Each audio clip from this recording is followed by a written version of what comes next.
Do not watch the Kashmir files. Why? क्योंकि Kashmir Files एक film है ही नहीं, ना ही इसमें कोई हीरो है, ना ही उसका किसी हीरोइन के साथ रोमांस। हर 10 मिनट के बाद इस फिल्म में गाने नहीं है, और तो और किसी टॉक शो ने इसे प्रमोट भी नहीं किया। So basically the Kashmir files is not worth your time, right? ये कोई फिल्म रिव्यू नहीं है। कश्मीर फाइल्स अच्छी फिल्म है या नहीं, आप खुद डिसाइड कर सकते हैं, लेकिन ये एक इंपॉर्टेंट फिल्म है, ये मैं जरूर बता सकता हूँ। आज का वीडियो बनना चाहिए या नहीं, इसके बारे में मैंने बहुत सोचा।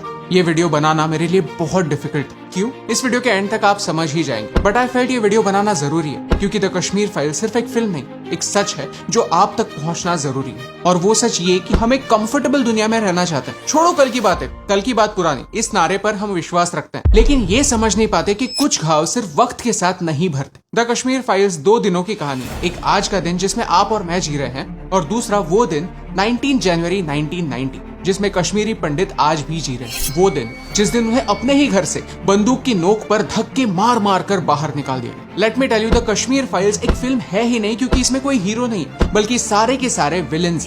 सरकार हाथ पर हाथ धरे बैठी रही, एक्सक्यूजेस देने लगी। मीडिया में विक्टिम्स को ही उनके कंडीशन का जिम्मेदार ठहराया गया। पुलिस उनकी आंखों के सामने क्राइम होते देखती रही, और हम सब लोगों ने 30 सालों के लिए सच से मुंह फेरा। आज का यूथ आपकी और मेरी तरह, जो बस एक नॉर्मल लाइफ चाहता है, लेकिन वो कंफ्यूज्ड, क्योंकि हम आर्गुमेंट की दोनों साइड समझने में विश्वास रखते हैं। जिन लोगों से हमारे ओपिनियंस मैच नहीं करते, उन्हें भी बोलने का मौका देते हैं, और इसी मौके का फायदा लेकर समाज के कुछ लोग हमें मैनिपुलेट करते हैं, हमें हमारा ही इतिहास भूलने पर मजबूर कर देते हैं। द कश्मीर फाइल्स एक रिमाइंडर है कि पूरी दुनिया इनोसेंट नहीं। सच की तलाश हमें खुद करनी होती है, इसकी जिम्मेदारी हमें खुद लेनी होती है। कश्मीर फाइल्स कोई फिल्म नहीं है, Kashmir files is a museum. इस फिल्म के कुछ इंसिडेंसेस इतने शॉकिंग है कि देखने पर लगता है कि कोई इंसान अपने पड़ोसी के साथ ऐसे कैसे कर सकता है, लेकिन फिल्म मेकर उसी सीन के साथ रियलिटी में क्या हुआ था इसका भी प्रूफ आपके सामने रखता है। Truth is stranger then fiction. मुझे लगता है कि आर्ट का सोसाइटी में रोल यही होता है। आर्ट सच आपके सामने लाता है, भले वो कितना भी कड़वा क्यों ना। Let me explain. Schindler's list नाम की एक फिल्म है जो स्टीवन स्पीलबर्ग ने डायरेक्ट की, जो हॉलोकॉस्ट में फंसे जूस और पोलिश लोगों के बारे में।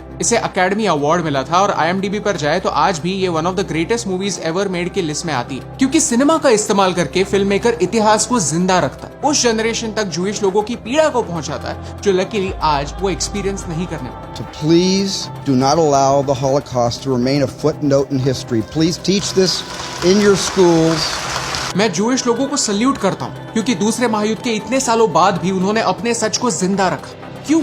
आज तो नाजी चले गए हैं, आज हॉलोकॉस्ट नहीं है, फिर क्यों इसके बारे में बार बार बात होती है? क्योंकि वो इस बात में विश्वास रखता है, forgive but never forget. As Indians हमें भी ये करने की जरूरत है, हमें ये समझने की जरूरत है कि इसमें कोई शर्म नहीं। द कश्मीर फाइल्स को मैं एक फिल्म नहीं मानता, क्योंकि द कश्मीर फाइल्स वो आक्रोश है जिसे 30 सालों के लिए मीडिया ने बेड के नीचे खिसका दिया था, 30 सालों के लिए डाउन प्ले किया था, जो आज उभर कर आ रहा है। The Kashmir files is not a film, it's an experience. आपका पता नहीं, लेकिन मुझे फिल्म से पहले कुछ सेकंड्स के लिए राष्ट्रगीत में खड़ा रहने से कोई हर्ज नहीं। इनफैक्ट मुझे अच्छा लगता है। जैसे स्कूल में हम सारे डिफरेंसेस बुलाकर जन गण मन गाते थे, तो एक फीलिंग आती थी कि हम सब एक हैं, वैसे ही मुझे फीलिंग आती। द कश्मीर फाइल्स जब मैंने थिएटर में देखी, तब सब लोग राष्ट्रगीत के लिए सिर्फ खड़े नहीं हुए, वो गाने लगे। क्यों?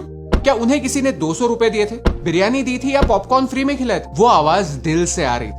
ये कहते हुए आज भी मेरे रोंगटे खड़े हो जाते हैं, लेकिन जब मैंने ये फिल्म देखी तब मुझे एक सेंस ऑफ ड्यूटी महसूस हो रही। आज का सच ये है कि लोगों को अपने घर से निकालकर 500 रुपए खर्च करके सिनेमा हॉल तक लेके जाने के लिए टैक्टिक्स खेलने पड़ते हैं। टॉक शोज में जाना एक फॉर्मूला है, हीरो हीरोइन के बीच अफेयर की न्यूज फैलाना एक फॉर्मूला है, पैसे देकर ट्रेंड्स चलाना एक फॉर्मूला है, लेकिन बिना फेक हाइप के सिर्फ स्टोरी के बेसिस पर लोगों को सिनेमा घर तक पहुंचाना एक अचीवमेंट। आपका पता नहीं, लेकिन मुझे ऐसा लगता है कि अच्छी मूवी वही होती है जो ऑडियंस को मूव करे, और इस मामले में ये मूवी सक्सेसफुल है। अब वापस आता है उसी सवाल पर कि ये वीडियो बनाना मेरे लिए मुश्किल क्यों था, क्योंकि ये फिल्म देखने के बाद मैं सो नहीं पाया। पूरी रात पढ़ता रहा कि वहां के कश्मीरी पंडितों के साथ क्या हुआ। मेरा खुद से और मेरे देश से एक ही सवाल था कि ये फिल्म बनने के लिए 30 साल क्यों लगे। कश्मीरी पंडितों की कहानी हम तक पहुंचाने के गट्स आज तक किसी भी स्टार ने क्यों नहीं दिखाया? क्या वो कहानी सच्ची नहीं थी? क्या वो लोग उनके अपने नहीं थे?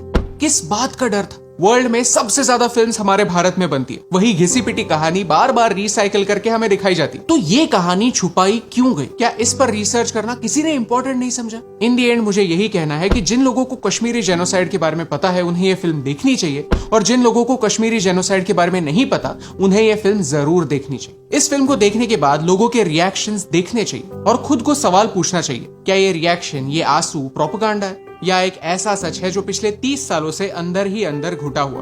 एक फिल्म का पर्पस व्हाइट वॉश करना नहीं होता, बाउंड्रीज को पुश करना होता। 12 Years a Slave देखिए, लाइफ इज ब्यूटीफुल देखिए। ये फिल्म स्पेशल इसीलिए है क्योंकि ये फिल्म पर्दे से बाहर आकर आपको, ऑडियंस को एक सवाल पूछती है। The things that you are just uncomfortable watching on screen are the things these people actually went through. The Kashmir Files भी यही करता है, आपको एक सवाल पूछता है कि सच पर पर्दा डालने की आदत हम कब छोड़ें। So do not watch the Kashmir files अगर आपको व्हाइट वॉशिंग पसंद है। Do not watch the Kashmir files अगर आप एक डिस्टर्बिंग सच देखने की हिम्मत नहीं रखते। Do not watch the Kashmir files अगर लोगों का दर्द देखने की ताकत आप नहीं रखते। But do watch the Kashmir files अगर आपको भी लगता है कि सब लोगों की तरह इन लोगों को भी अपनी कहानी सुनाने का हक है। और ये सिंपल सी बात आप तक पहुंचाने से मुझे फर्क पड़ता है।